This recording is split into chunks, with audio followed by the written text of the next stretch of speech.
Martyrs, seront-ils fusillés? La grâce adviendra-t-elle? Chaque instant ajoutait à leur transe mortelle. Quand, extraits certains soirs de leurs cellules, enfin, on les introduisit au greffe, tous les 20. Leur sort énigmatique, encore plus que la crainte, sur leurs traits ravagés a creusé son empreinte. Car un mois tout entier, depuis le jugement, le spectre les hanta dans l'épouvantement. La sentence est rendue, implacable, fatale. 6 d'entre eux subiront la peine capitale.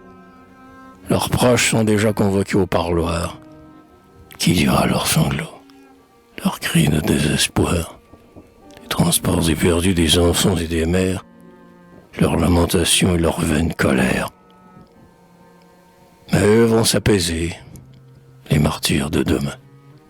Et se ressaisissant d'un effort surhumain, ne pleurez pas sur nous. L'heure n'est pas aux larmes. La patrie en péril appelle à l'aide, aux armes. N'importe où ni comment, chacun la doit venger. Avoir sa part d'honneur et sa part de danger. D'autres ont succombé sur les champs de bataille, sachant mourir comme eux sans que le cœur défaille. Notre œuvre fut obscure à côté de la leur. Pourquoi revendiquer pour nous un sort meilleur? Ces maudits, on les voit, couronnant leur ouvrage, parmi leurs familiers relever le courage, les ranimer du geste et, dans ces cœurs brisés, verser un peu de beau en de derniers baisers.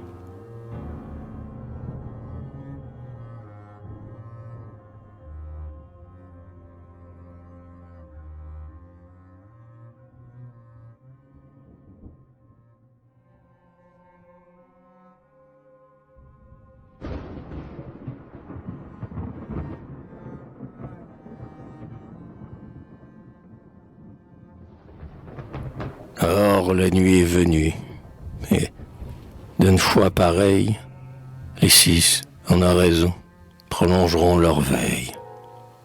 Un d'eux avait reçu l'onction du Seigneur, qui l'a fait son ministre et le dispensateur, des dons sacramentels et des grâces divines, nourrissent des vertus des âmes héroïnes.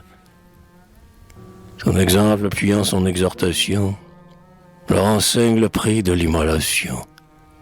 Et tandis que genoux ont redit la prière, qui des agonisants bercent leur dernière, qu'on fait en se signant le chemin de la croix, que les actes, je t'aime, et j'espère, et je crois, exhalés d'un accent que la ferveur enfièvre, avec d'autres aveux s'échappent de leurs lèvres, il leur tarde d'ouïr les pas de leurs bourreaux. Tels les premiers chrétiens, derrière leurs barreaux, aspiraient au moment d'être livrés aux bêtes.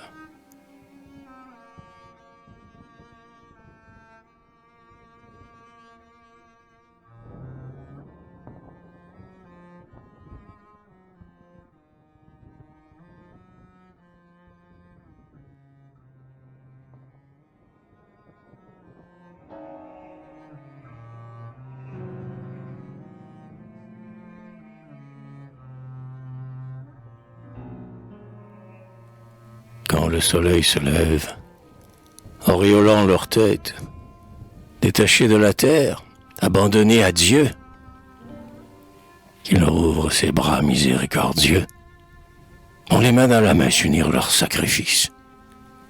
Il eût fallu les voir prosternés à l'office. Ces hommes que l'effroi ne défigurait plus, déjà marqués au front du signe des élus. La paix de l'au-delà tout entier les pénètre, lorsque, inclinés sur eux, leur complice, le prêtre, qui tantôt, dans leur rang, partagera leur faim, leur offre en viatique et le pain et le vin.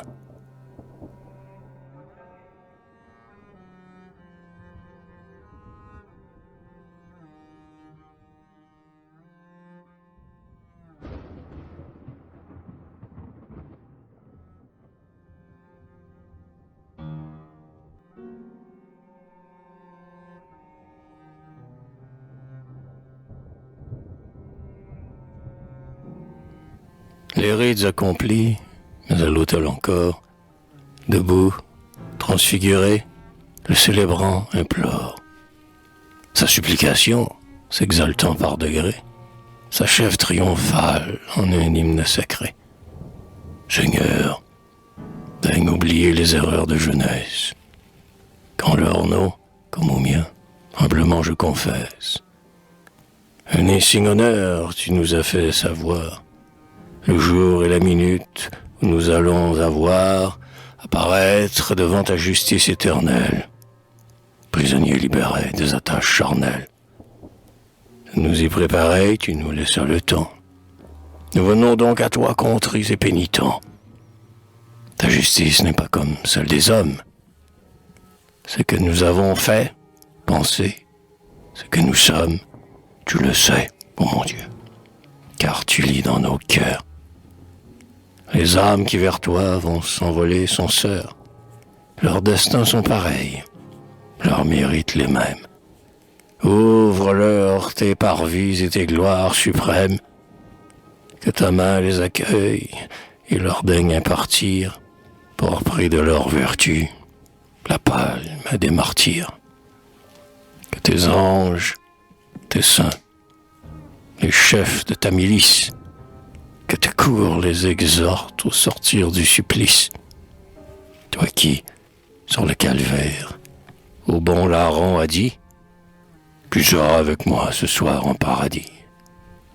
Toi qui versas ton sang sur l'autel à la messe, permets-nous de compter sur la même promesse, et fais que notre sang, montant d'un autre autel, s'élève en holocauste offert à l'immortel. Mais voici qu'on le presse, et pourtant il demeure. Et vous, Mère de Dieu, priez pour nous à l'heure de notre mort. Amen. On dit les moribonds, cependant que le glas martelet leur répond. Le cortège pieux quitte alors la chapelle, chacun marchant en brave au trépas qui l'appelle, portant au cou le saint rosaire et, dans la main, le Dieu crucifié qu'il baisait en chemin.